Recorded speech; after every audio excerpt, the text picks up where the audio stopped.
Welcome back, Note Takers. This is your biggest obsession, the On a Real Note podcast. My name is Noah Aaron. And I'm Aiden, and I did not buy the One Wish Willow. What is it called? The One Wish Willow? A One Wish Willow, yeah. I was going to call it the One Wick Willow, but we're not talking about candles on the Real Housewives Not of the Potomac. So, candles. with One Wick Wendy. You know what? Karen Huger would have it where you get 3 of them little things in a box. If she was selling the One Wish Willows. I'm crying. How about this is the Three Wish Willow? But That's not how the lore works, but... Yeah. You get 3 wishes, just like a damn genie. I'm a genie in a bottle. Ooh. Let me stop there before I get copyright struck. Right? Either copyright or YouTube on you talking about getting rubbed, and they're not going to like that. I mean, I feel like it wasn't on key enough to get a copyright strike, in my opinion, but that'd be my argument in the courtroom. They might think it's one of her live performances. I'm crying. But anyway, today we're not dragging Christina Aguilera today. Today we're dragging Bear from the movie Obsession. Yes. So Bear and his big butt. This movie, he does have a fat ass. But this movie has become like kind of an obsession all over because people have been talking about it nonstop since it came out. They've been talking about it even more now that it's on streaming. We watched it on Peacock. So yeah, if Peacock, if y'all want to sponsor us, we'll be happy to take it. You can remove Julia from your little Pride thing and put us there instead. Your little Pride banner, right? This is the little cross arm back to back. I think. Well, who gives a fuck about Julia and Martina? Who are they in this world? And if you could add our faces, you can pick somebody for your profile. So I would love to pick myself. Okay. I currently have the little Trader's hoodie on Noah's Peacock because I don't pay for it because Noah took the old boy from Bel Air, so I didn't know what to choose. What? Oh wait. No, I do have him. I do have him as my avatar on Peacock. I don't know why I picked him. I haven't even watched that show. Because you wanted to be messy. That's why you selected it. I was like, I like this one. But yeah, you could say I'm obsessed with him, but there was no witchcraft involved. But yeah, so this is kind of going to be like, and by the way, this is not like a spoiler-free review, so I'm going to tell you right now, there's going to be spoilers. We're not going to be being careful about what we say. We're just going to talk about streaming now. And if you clicked in and you're listening, you're like, I probably won't watch it, but I want to hear what it's about. Right. I'm glad to take you on that journey. Yeah. I've done that with some films before. I'm just like, I don't think I will ever watch this. Mm-hmm. So I am intrigued what these, podcasters have to say. There's been a few because I love a good reaction YouTube channel. I love them reactors. So sometimes I will watch them react to a movie that I don't have any intention of watching. So I'm like, I'm gonna just figure out the plot points through them. All right.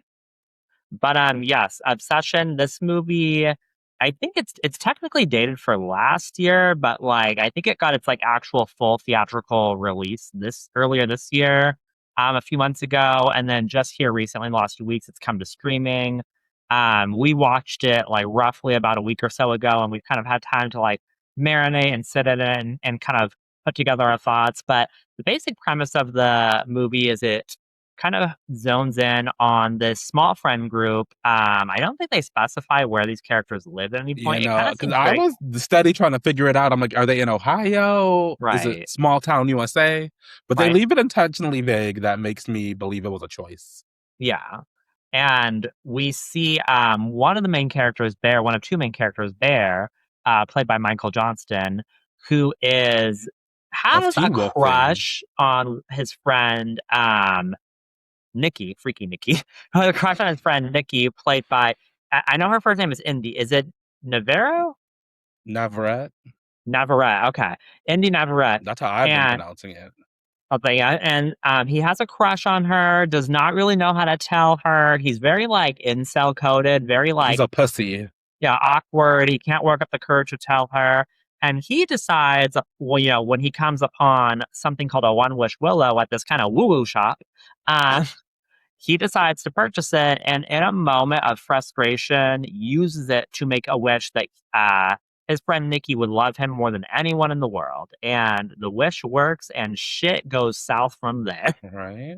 A classic case of be careful what you wish for. Pretty much. Which I think it was a perfect opportunity for them to have the Pussycat Dolls. Be careful what you wish for because you just might get it. But, slow it down a little bit, like when they did Beyonce on 50 Shades of Grey. But I know you were not a fan of that idea, but if I was a director... Well, my thing is this was a very small budget indie production, so I don't know if they could really afford to get too crazy with music licensing. Well, You're not incorrect, but I don't like the logic, interrupting my moment. Right. Well, speaking of the budget, this movie was made on a smaller budget of 750,000, It was crazy to me. but yeah, which believe it or not, that is actually really small in the world of movie making. That's a very small No, budget. it's like tiny sub Yeah. million, and I'm just like, oh, which literally in Indy Navarrette's next picture, she'll probably be making that as her fucking salary. That girl is so talented, Right? Probably and more the than buzz that. she's gotten from this, she's at least clearing that as like a salary. Like, Yeah, no low budget absolutely. pictures for her anymore. Right. And this movie is, by all metrics, has been a huge success because at this point, it has grossed over, I think, $460 million at the box office. It's in the top 10 highest grossing films of the year thus far. Um, Damn. I think, I mean, at this point in the year, it'll probably end, at least in the top 10. I don't know the exact number, but I know it's in the top 10.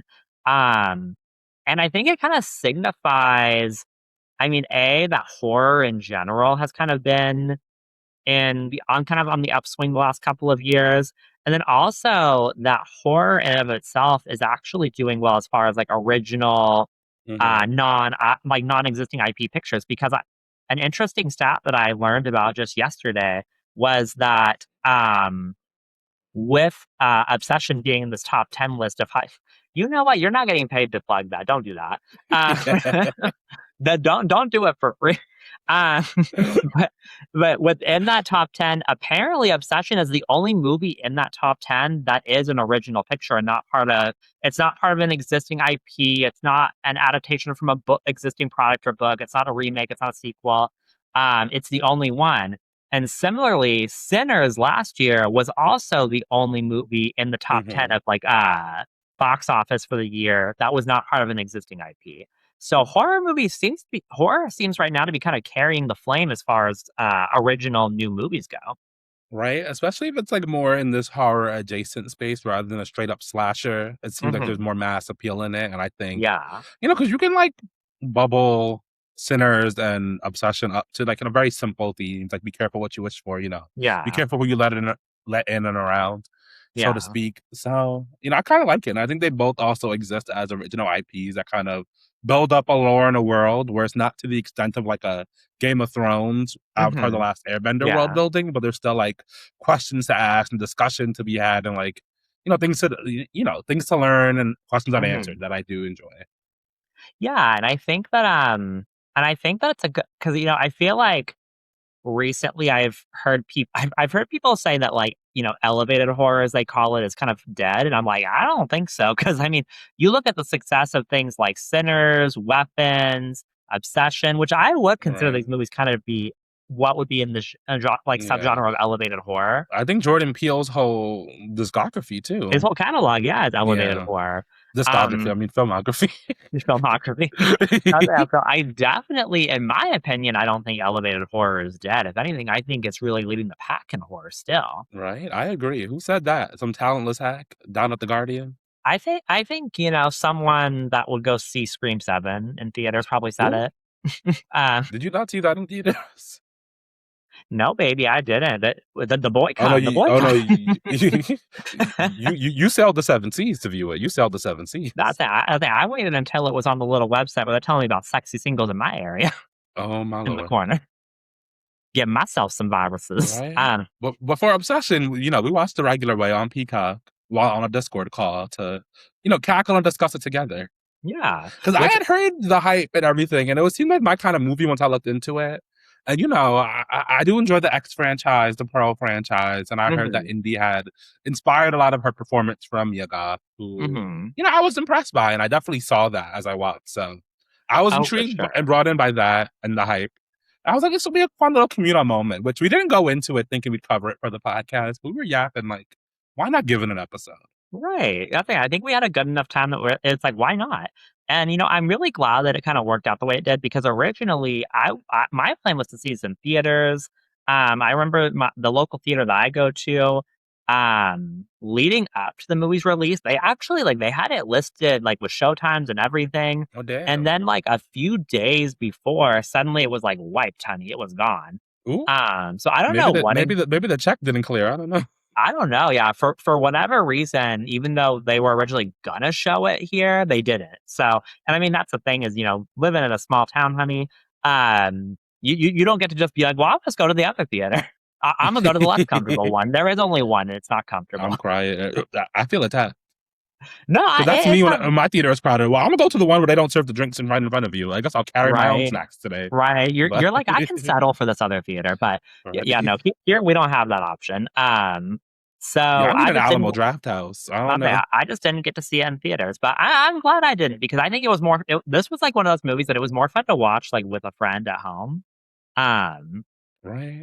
To kind of just I be able just to felt talk at shit. home. I don't want to be able to talk shit, and to just be able to process it through live because there was a lot of times I was like, well, what's going on here? Right. Or I could audibly react knowing what happened to me in the Barbie movie won't happen. Here. Well, we should tell that story. I don't know if I said it on the podcast, but yeah, when we damn near took on the GOP in Florida. Oh my Lord, that's not what happened. But we did end up seeing Barbie in Florida with another friend. What was the line she said? What are you, a white feminist? No, she's it was when Barbie, White Margot savior Robbie Barbie said something about taking a stand, and the young lady in the movie playing the daughter, I can't remember the actress's name, but she jumped up and she was like, yes, white supremacy, or not white supremacy. she said, yes, white savior Barbie. She was like, yes, white savior. Yeah. And I cackled just like that in the theater, and no one else did. Well, I was like, I know that was a hit in New York, but not in Florida. You could hear a pin drop in this Florida theater, and then next thing you know, it's with a cackle. And I was a little nervous. I was like, I was mostly confused. Like, did they not hear it? Did they need to replay it? Did they need to rewind? Thankfully, this was this was when Kamala Harris was in the White House to protect us. But I mean, if that happened today, I don't know how it would have ended for us. I don't know how it would have ended. And that's the last movie I'll be seeing in Florida. I'll let you know that. Yeah, no, I think that's the only movie I'll ever see in Florida. But no shade if you're from Florida, but y'all live in an interesting state. I'll say that much. Right. But back to Obsession. Yeah. So going through the movie, I did like the setting because like most horror movies with this budget level, we got kind of a contained setting. I wouldn't call it like a bottle movie, but we really do get a few settings of like Bear's house and then the video store that they work at. Which having these 4 employees don't know how that man was making money. Obviously, the video store owner is also one of the 4 core group members' dad, which is kind of mentioned in the background, but I think it's easy to miss if you didn't catch that line. Right.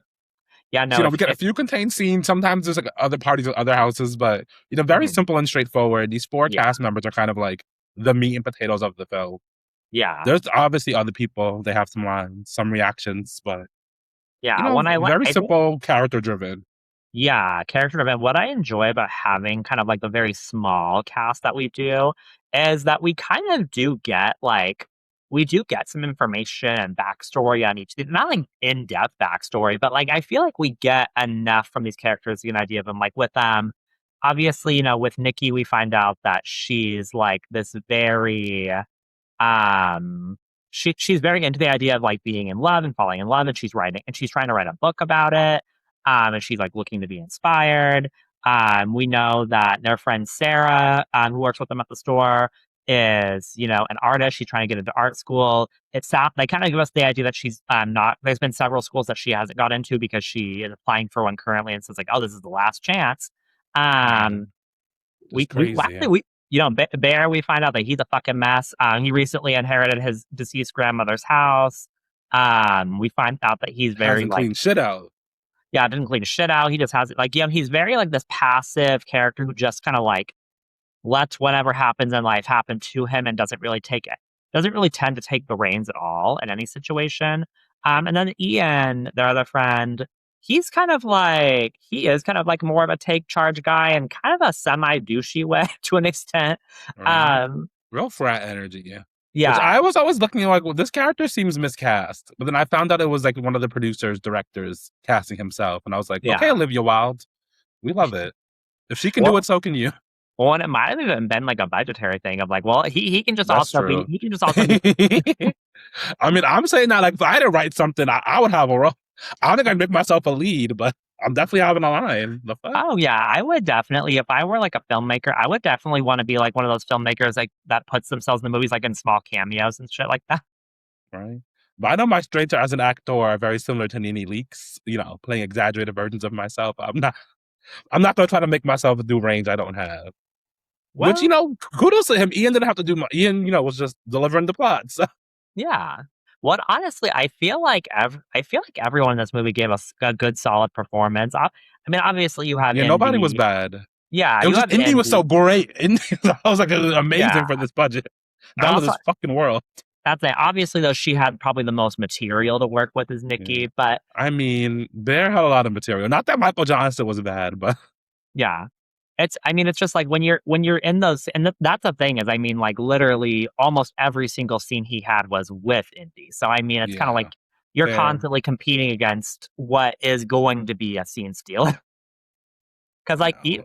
even in scenes where she's, like, just in the background, like, I don't know, she's just so captivating, and usually when she's in the background, she's doing some weird shit. So, like, it's gonna catch your attention. So, like, you literally can't take your eyes off of her throughout this entire movie. Yeah, and part of that is how the wish he kind of wishes for her to love him more than anything else. It turns into, of course, an obsession. So she quite Yeah. literally is doing anything to get his attention, which Yeah. leads to her sometimes like standing in place so she doesn't have to like leave him, like urinating on herself. A lot of physical drama, Yeah. watching him sleep, really Mhm. like excruciating pain at the idea of him not loving her, Yeah. wanting to go towards someone else's attention. This One everything essentially taken to the extreme, one thing, and which I like manifests there itself very interestingly. yeah, and I like there are moments in the movie where, like, Bear will be doing something, and you'll see her and it's like a blink and you miss it type of moment. You'll see her, like, move by really quickly in the background, and she'll be, like, walking in some really strange way or something, and you just see and you're like, "What the fuck was that?" A lot of the horror effect is like the physicality and the physical Yeah. comedy are horror. I don't even know what to describe it as in this context, but Indy I never had many talents, just like lurking in the corner and then moving, and yeah. then how she would move her body and then the facial reactions. Yeah. It was just also good and showed you, the power of the One Wish Willow.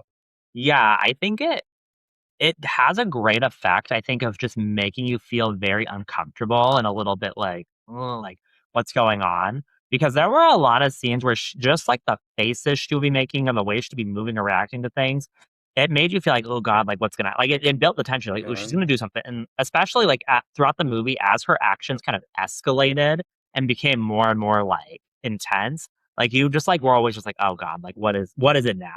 What's Yeah. next? Right. Which I don't know. I felt the tension was built so erratically. Sometimes they're like, that was crazier than what she did before. But Yeah, it was just so right. up and down. But Yeah. definitely, I feel like what heightened was definitely like who was exposed to it because we would go from them, acting normal together, and then she would have Mhm. an outburst with Bear, and then out Yeah. at the restaurant, and then out at the party with their friends. So Yeah. it was the extent of her behavior and erraticness under the spell. Yeah. I don't even know what to call it. Well, That it's really, just I like think, drove the point home. yeah, what I think you saw what was so disturbing is I think that Indy did a great job at playing this role of, like, because you kinda see, like, when the wish is, like, very first made, it seems to take effect immediately, but maybe it's not that strong at first because she kinda comes back and is acting very strange. It's, like, very blatantly coming on to Bear in a way that she was not before, where, like, Hmm. prior to the wish, she seemed very, like, not interested for the most part in him.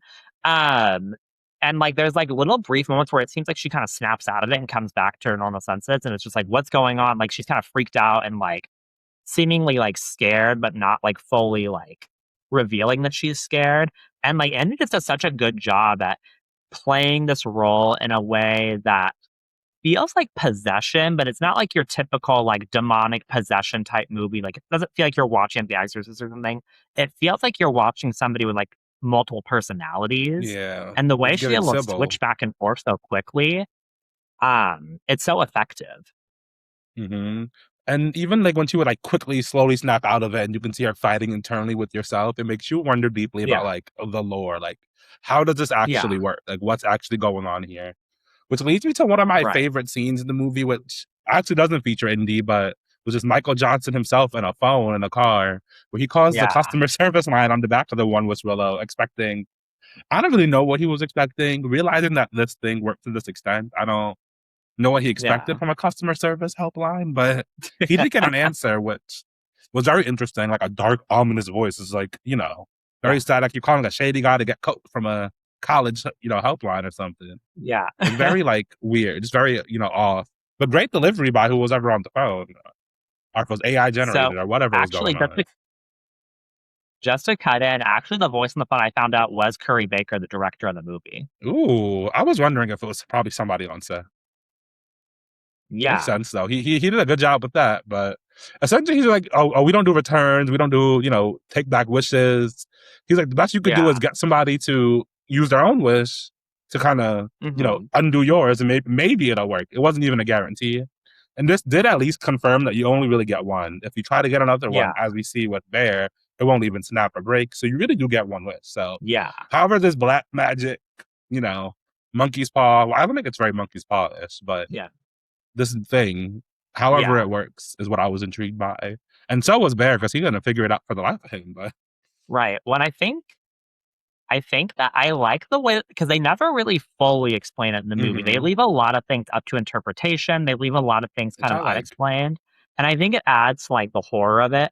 And I think that scene that you mentioned, I also really like that scene because I think it really ups the stakes in a lot of ways, because you have Bear call in, and when he calls into the customer service line, even though he will later say that they can't cancel a wish, he kind of presents it to Bear like, oh, did you want to cancel your wish? And Bear is immediately like, well, no, I don't want to cancel it. Because at this point she's acting weird. Weird ass, and it's obvious that she's not really okay. He's like, I just want to alter it. And I think that really helps establish at that point, because I feel like before that point, Bear is kind of more so appearing as like this very like kind of just like sad, pathetic character that's kind of going along with it.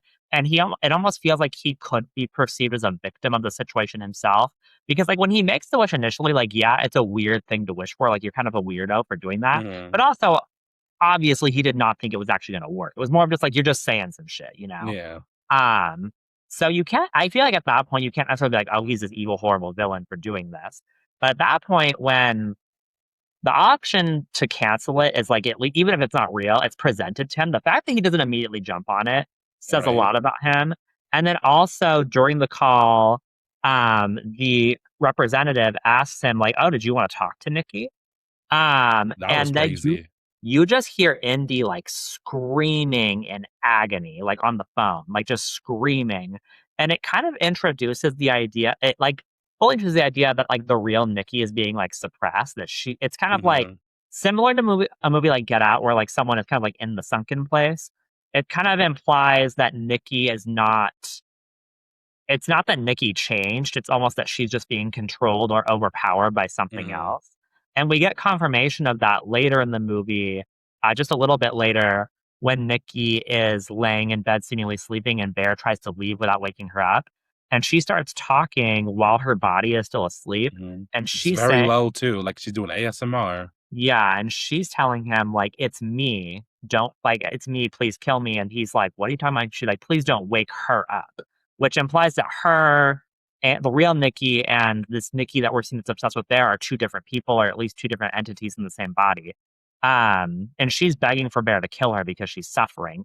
And we never get the full context of like how she's suffering or where she's at or what's going on. But I think that makes it scarier because like we really don't know to the extent like what's going on. That was the one I was like, oh, there's levels to this shit. And it's like, where is the real Nikki? How can they tap into that? Yeah. Who is this guy? Does he just have like a dashboard of all the wishes and how they're going wrong? It was and oh boy, Barry didn't even give any customer information. He knew exactly the file and Nikki and everything. I'm like, what kind of customer service team is this? It feels like he's talking to the devil or something.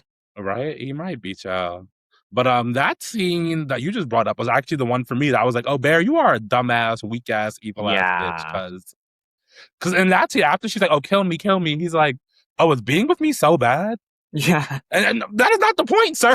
I think we both we were both like, what the hell? Like when watching it together. We both, like, and our reaction to that scene was similar because at this point, I've watched a few reaction channels like on YouTube and stuff that have reacted to this movie, and like literally every single reaction, the moment he says that about like, is it that bad to be with me? Literally every single director is like, "Are you fucking kidding?" Like everyone gets Right? so mad the second they hear that line. Just great writing. But yeah, sir, you're missing the point. She has no Yeah, autonomy, sir. I know you yeah, wouldn't know anything about it because you don't use yours in your regular life on a and day-to-day basis, but other people like to use theirs, yeah, and Baron. I'm gonna call him Baron. I'm gonna call him what his mama called him, Baron. not Baron. That's like, and what I noticed too, what I realized is I noticed that like literally because like leading up to that, he's kind of given opportunities to kind of try to do the right thing as like things are escalating. Because like at that point, Nikki has real like the extent has been like really strange and scary behavior and also like harming herself, but she hasn't hurt anyone else at that point. And like that is like the last Um, opportunity for him to step in and like get and like actually do something I and guess take the cat was already action dead. before somebody else before it actually escalates. Because immediately after this is the scene where Bear goes and meets with Sarah at 3 a.m. in the park after dark in the Oh. car. And like What? they have this, and the scene is actually really sad to me because you see this really great chemistry between Bear and Sarah, and she's like talking about she's about to open her letter to find out if she got into art school, Mhm. and like she has laid it on thick throughout the movie that she like is interested in and wants him, Right? and he seems to have a great rapport with her. So it's like you could have just been with her this whole time, and y'all would have Mhm. probably been happy together. Um, and then obviously Freaky Nikki comes barreling in and kills this woman very brutally, and That it's was sad wild. it's sad to me that of everyone in the movie, this girl, Sarah, she got the most brutal death of the whole fucking movie. Like, Right? cause She put a brick there too, right? yeah, no, Nikki like runs up, breaks the car window. She has a brick in one hand and puts it on the steering wheel, and then she grabs Sarah by the Oof. back of her hair and starts slamming her I'm face with turning the my head like I'm watching it brick. again. Like, ugh. It was so bad. It was so brutal. And like the thing is that the movie had like weird, gross stuff up to that point, but that was like the first bit of like really intense Yeah. gore. And it really caught me off guard. I was like, holy shit. Yeah, which is one of the things I didn't like about the movie. Like, Mhm. obviously, horror movies will have this, but I feel like they Yeah. would love these long, gratuitous shots of it, and it's just like, Yeah. you gotta try to eat up runtime, or what are we doing Sometimes to here? me it feels like, especially in low budget movies like this, where they're having to use like fully practical effects and they have to get really creative with it. Sometimes I feel like the way that they kind of linger on the gore almost feels like a way of like, well, we're gonna show off this effect that we put so much work into. Right, this is a third of the fucking whole budget of the movie. That thing, So like we put a lot into making this happen, so we're gonna show it. that's Because fair. That's fair. I've noticed that with the Terrifier movies where they do all practical effects and everything, that they really like to show off like what they've done, you know? Well, I haven't and will never see those, but it Oh yeah, makes no, sense in terms of budget management. yeah, I'll say yeah, and the thing is like the movie never really gets this level of gore again. There is further gore, but it Yeah, never is this bad again throughout the right. movie. Which maybe there's something to be said there in her obsession when it comes to another woman. That's who Yeah, got it the worst. right. The person who she felt most threatened by as far as getting Bear's affection. Right. Um, And but at this yeah, no, I point, the mean, movie heightens because this takes place in the real world. Like that's a murder charge. right, yeah, no, I mean, and Her coworker. what I find interesting about the scene too is I feel like even though Nikki is still obsessed with Bear and is like everything, I feel like we start to see like almost like an anger and contempt from her towards Bear, like resentment. Because like Bear is freaking out, because he's just witnessed Sarah be murdered brutally. And Nikki is like telling him, like, oh, this is all your fault. This is what you wished for. And you're gonna have to help me get rid of this body. Like it almost at this point feels like it feels like at this point that she's That like was funny. intentionally tormenting him to a degree. So it feels like there's this weird dichotomy of like almost like Nikki hates him and loves him at the same time for like what he's done. Like she loves him because she Mhm. has no choice, like she's being forced to, but she hates him for like how much awful shit he's caused. Yeah. Yeah, which I wonder if it's like the internal conflict of like, Freaky Nikki, the entity, and like actual Nikki, or if it's just like Freaky Nikki dealing with the circumstances. Like, well, this is what you did now. You're supposed to Right. love me. Now Well, we got to do this. when we see other scenes in the movie where like there's like that scene um where he's in the living room and she's kind of standing off in the shadows and he's like saying he's scared. She's like, "Oh, don't be scared. I wouldn't hurt you." And then she like charges at him for a second and stops and like reverses. And it's like, it's scary because it's like you're That wondering, like, reverse scene was crazy. yeah, it's like you're like, oh my God, like, can she hurt him or can she not hurt him? Um, and I've I mean, I actually, feel like if they were to fight one-on-one hands, I feel like they're yeah, not swinging back. So I feel like yeah. Nikki got it. I feel like because I've seen a lot of debate online, like in Reddit threads and stuff like that, between people trying to figure out like would she have eventually hurt him or killed him or anything like that if things had been able to continue to escalate. And the way I see it is, I feel like she would have never killed him because then he's gone, and she doesn't have Mm, her bear anymore. I don't know. I, She might be able to a weekend at Bernie's it. I think I feel like she would have hurt him eventually for the sake of keeping him. Because in my mind, I imagine I'm like, oh girl, she might have like hobbled him or something so he couldn't leave. Okay. I don't know.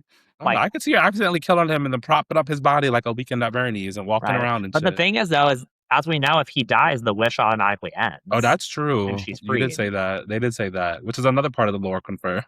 And it kind of makes me wonder, like in that scene where she Well, then she's charges just there at looking around like, what the hell?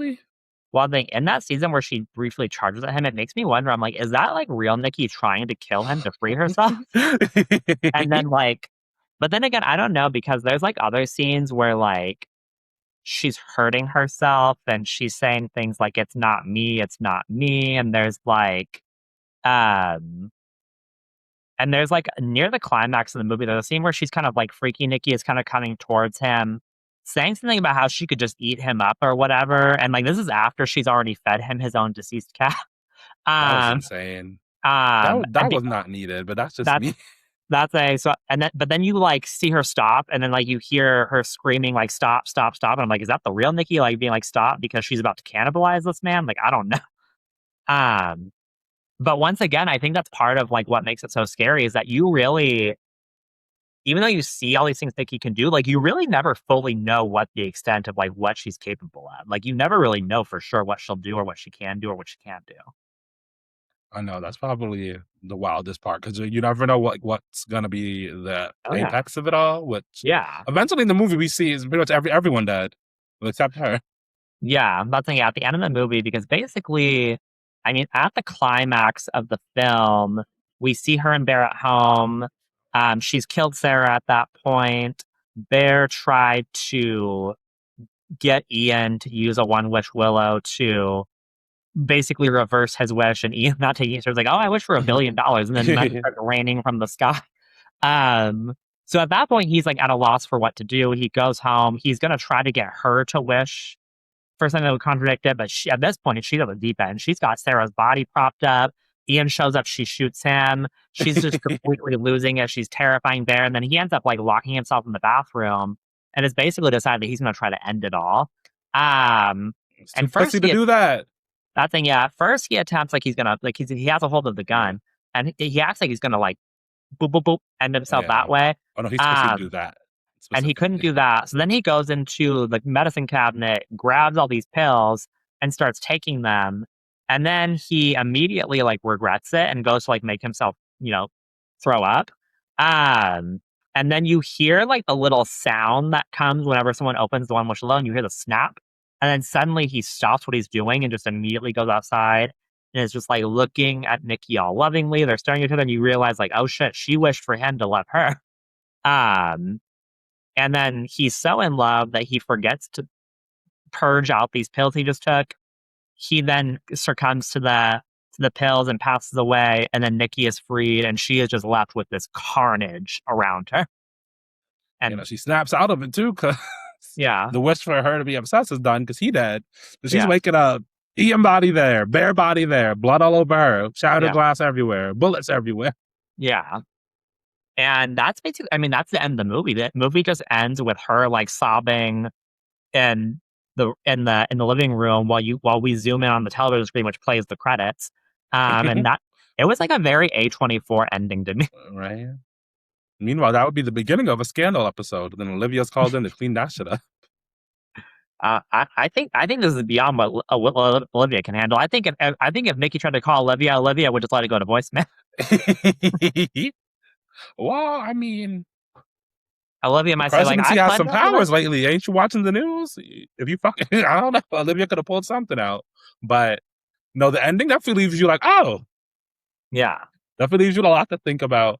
I know Yeah. immediately I was thinking about, well, what are the legal repercussions for Miss Nikki? Because Yeah. he used a one wishbone on me. I don't think it's gonna hold up in court, even though Right. we know that's what No, happened. I imagine she's probably either worst case scenario, spending the rest of her life in prison, maybe on death row, depending on where they're at. Yeah. Best case scenario, she spends the rest of her life in like a mental health facility. Probably mental institution, just because like I don't think we talked about, like, there was this one big party scene where essentially Yeah. they're in a larger group. It's like her biggest escalation, kind of in front of like a wide group of people who can all Yeah. be witness to her behavior. But essentially, Yeah. they're still under the spell, and they're playing like spin the bottle or something, or truth or dare. Yeah. No, they're playing Jenga. It has like dares and stuff written on it. So Yeah. her embarrassing across from each other. He pulls a Jenga tower, like, oh, kiss the person to your left. To his left is Sarah.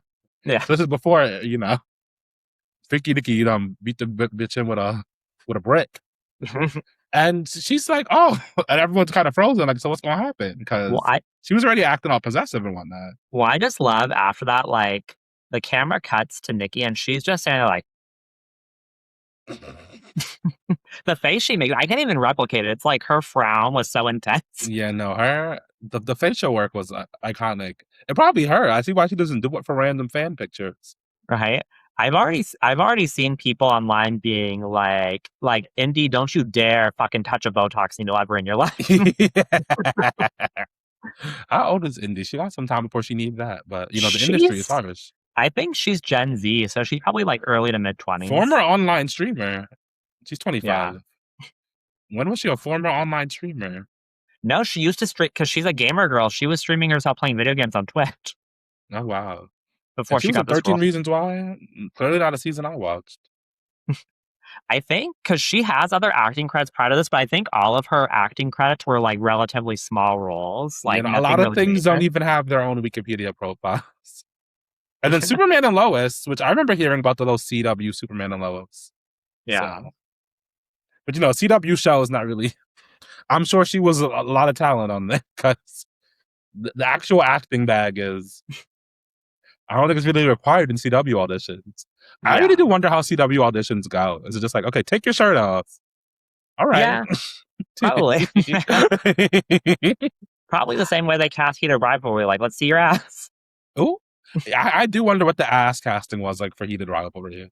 But well, I mean, it seems like a requirement because everybody on that show that you see without clothes on has a fantastic ass. Right. The men and the women. You send it along with the headshots. But I feel like, if I was an agent, I'd be like, I think immediately you think of your big butt client. Is that like a filter in the talent database? Like, which one of my clients has, the yams? But I mean, yeah, probably. Which I wonder if that was part of Barron's casting call. Oh, well, I think it's just the fact because I found out after we watched it that Michael Johnston, the actor that plays there, is gay, and I'm like, okay, and things make more sense now. I'm pretty sure his character was gay on Teen Wolf too. Yeah. Which, yeah, it's interesting because they both like had roles on pretty big productions, but it seems like they both had smaller roles. So this really is like their big break. They like. Oh, the both of them for sure. Like they could be considered relative unknowns prior to this. For sure. Especially by the time he came on Teen Wolf, nobody was even, the core fan base wasn't even watching that show anymore. And that was a sitcom on MTV in the 2010s. It really wasn't. I don't think I've ever watched an episode of Teen Wolf, to be honest. I couldn't tell you anything about that show. I watched like the first 3 and 4 seasons and kind of fell off. But I love that whole MTV, scripted era, awkward, faking it, Teen Wolf, Finding Carter. Yeah. They had some gas on that channel. They was doing it. Bring that shit back, MTV. Oh, she's taking it. She's taking it. That's how I feel about. Hopefully, that's how it's going to go with Indy this award season. But maybe not. It's kind of hard. What do you think of her award chances? Because horror doesn't really get respected. It wasn't the highest budget film, but I feel like its box office speaks for itself. It's hard to say because, like, on one hand, horror, like, historically has been snubbed pretty frequently during award season.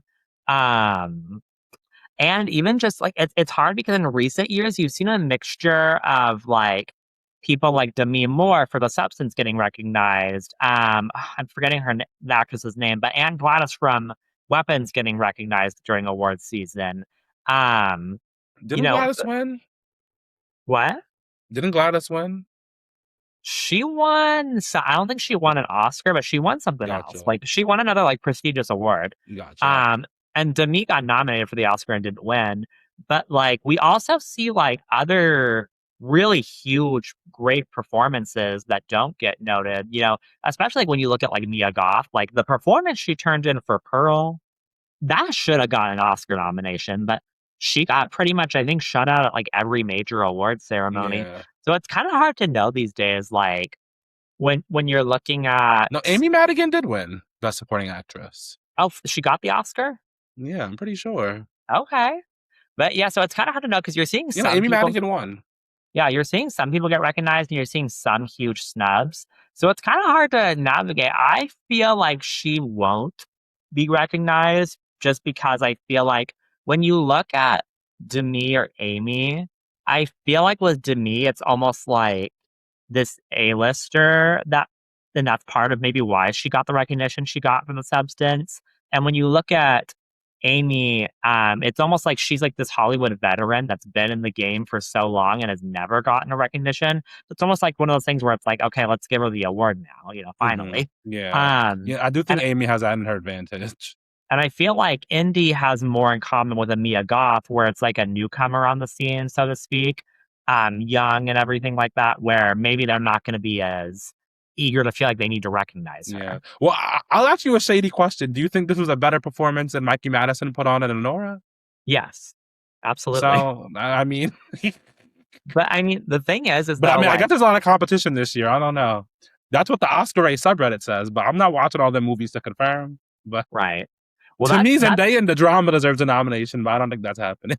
That's the thing is I feel like when it comes to like the Academy Awards, when it comes to these prestige awards in general, it's just so hard to predict because it seems like you constantly see performances that should win not even getting nominated versus performances that it's like that was nominated that end up winning. So it's like it feels like there's just so many variables that go into it that maybe like once the nominations are out, you can kind of predict who might win.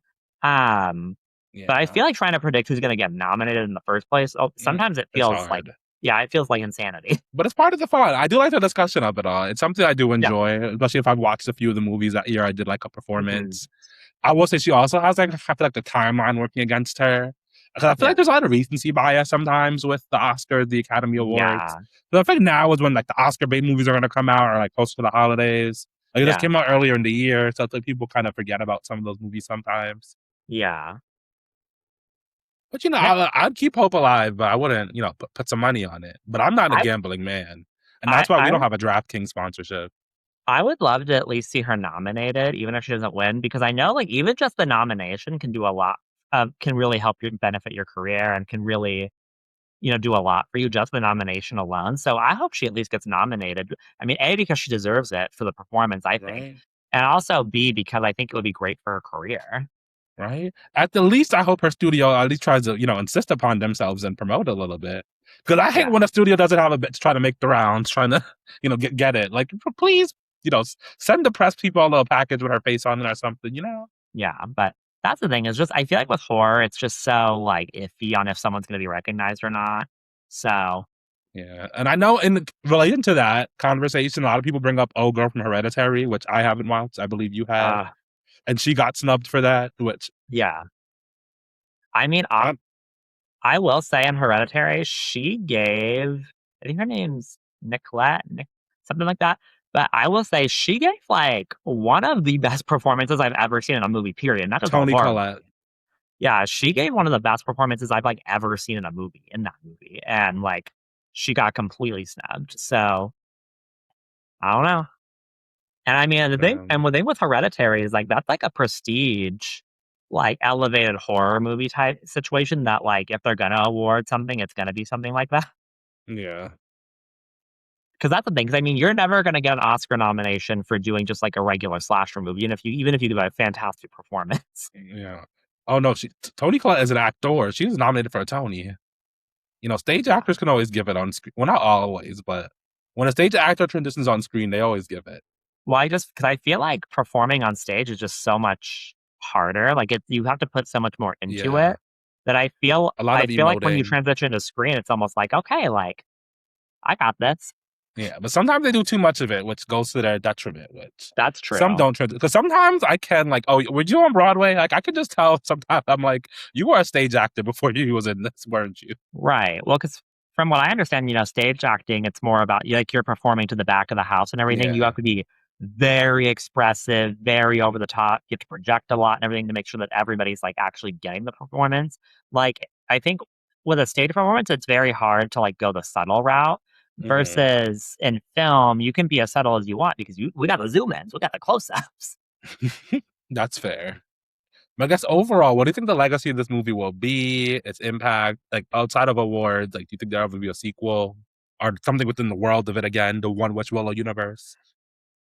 I think what I've heard is that, Curry Baker, the director, I've heard that he wants to continue making movies set in this universe, not like a sequel, but he Yeah, does wanna but make further movies set in the same universe. So I think we could I see like that. I don't think we're gonna necessarily see a return of Freaky Nikki. I think we are going to see a return of some of, like, the themes that he explored in this Yeah. movie, kind of like the ideas and everything. And also I found out that he has now been given the helm of directing a Texas Chainsaw Massacre remake. Ooh. I guess Yeah, I'll be busy with that, but I guess I'll yeah, tune into that. right? But I like what he does. I think A24 is involved too, so I think it's gonna be a very different Texas Chainsaw Massacre than what we would normally see with that franchise. So do you think Old Boy is gonna be non-binary? Maybe. I mean I mean, Leatherface in the original Texas Chainsaw Massacre was gender fluid, Oh, that king. and that was a '70s movie. That was some woke ass shit at the time. That was very woke. Um, That is woke but, for the 70s. yeah, I think that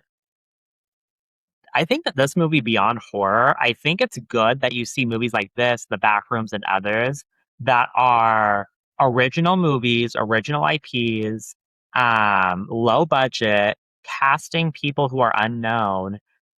Same thing with something like Heated Rivalry too, even the television sphere, that are It always blowing comes back up. to heat a rivalry with you. Well, it's been my thing lately. Um, but my thing though is like there's been a lot of these productions lately that are very low budget, original ideas, original IPs, Your like mom is low relatively budget. unknown actors and directors and things like that are blowing up and making a shit ton of money.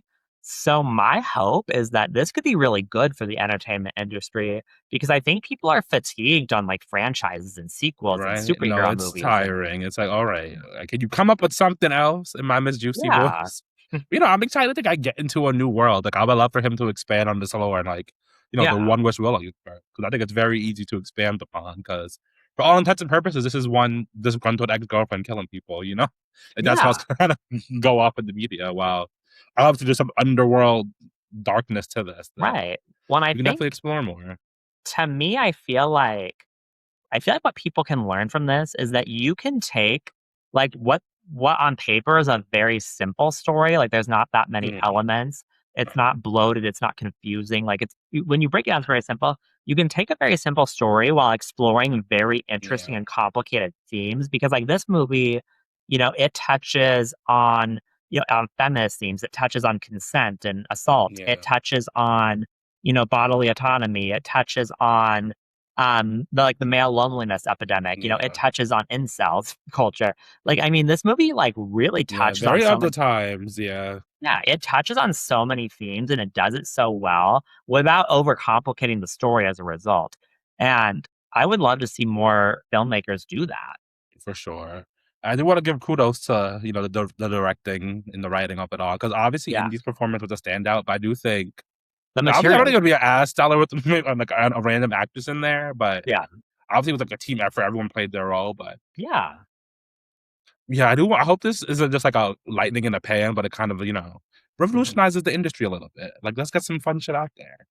It encourages absolutely. me, and this is the official announcement. Noah and I are going to be working on a script, so yeah, it inspired Absolutely. us. I think, yeah, we're And in gonna be 3 years, we'll be on a YouTube video talking about these are our favorite snacks I tried to promote our movie. right, we're making our Tubi version of Obsession. No, we're getting credits to that book house. That's what we're doing. Oh, okay, Oh no, okay. we said original screenplays. We said original screenplays. Wow. Well We can finally write my au pair slasher. I would be My seated for gay that. au pair slasher. I would be seated for that. And if we can't sell it as a movie, we'll get it published as a book, and maybe it'll become a movie later. Oh Lord. And I'm sure they'll try to squeeze Sydney Sweeney in there. Well, if they do that, I'm gonna act like that lady from the Blood and Bones movie. She keeps complaining about it. I'm gonna act like her if they cast Sydney Sweeney in my shit. I love that where she's like, "That's not the right bitch to play me."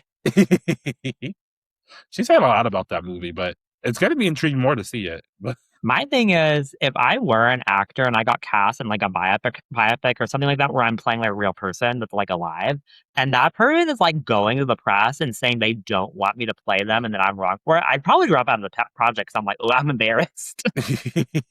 I would feel self conscious. What if it's your big break? I mean, Zendaya dropped out of that low budget Aaliyah movie, and I think that was for the better. That would have been a stain on her career. I feel like for me in general, if I were an actor, I don't think I'd have any interest in playing a real person. Because I mean, if if you can be like Viola Davis level talent and still end up with the performance she gave with Michelle Obama, like that makes me scared to play a real person. Well, I mean, I feel like also Michelle Obama is like, probably one of like a very iconic woman in our times, a very heralded person. And Viola Davis is an iconic actress. So I think it was also a lot of pressure that wouldn't be in, a regular ass role. I feel like the only way you can avoid that pressure is if you're playing like a real person, but they're like a fucking historical ass figure that existed forever ago. That like, there's no footage. Oh, so you want to be in the Odyssey? You want to be in the Odyssey? Right? Yeah, maybe. No, I feel like either that or like they haven't been commonly depicted yet. Like, I'm not trying to like do another Dream Girl or try to do something where somebody made the role famous. It's like, now I'm being compared to Beyonce, child. It's like, right. I'm not doing that. Just because I want to be Dina in Dream Girls. I want to be. Who do I want to be? You're not in Dream Girls. You're that white band singing the whack version. That's what you're in. Yes, I could be in that scene where the white with the white version of the music. I'll do it. It's a check. I mean, that's the one scene you qualified for. Well, wow. But yes. There is no official Dream Girls reboot, so don't get excited, yeah. Yeah, don't get excited. But it is coming to Broadway, so. Ooh, Broadway. And Noah will be seeing it with me. I want to see another Broadway show. Well, fly your ass to New York. I've been asking. Oh, maybe I will. We'll go see something. We'll go see Lion King, but I better not see Northwest up there. I mean, her tour got canceled, so I think she has other concerns. I hope the concerns boil down to stop trying to jumpstart this little girl's career and let her be a child. But I know that's not going to happen because Kim Kardashian is Satan himself. But and Kanye West ain't much better. But anyway, let's exercise the devil out now that we've watched this devilish movie. Right? And if you get a one wish, Willow, wish for us to get more streams and downloads. Oh God, actually, I'm scared. If they wish for us to be successful, what's that going to look like? Is it going to be a monkey's paw situation where some horrible shit's going to happen? I'm a little scared. It might. But you know what? If I have to make a deal with the devil to get us on daytime, but I saw that top 20 podcasters net worth list. I was like, ooh.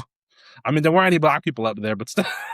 Right, I know. We're competing with Alex Cooper and. But I like to think I'm funnier than Joe Rogan, so I don't know. Yeah, but Joe Rogan also, has captured the white supremacist crowd. That's the market I don't think we can tap into.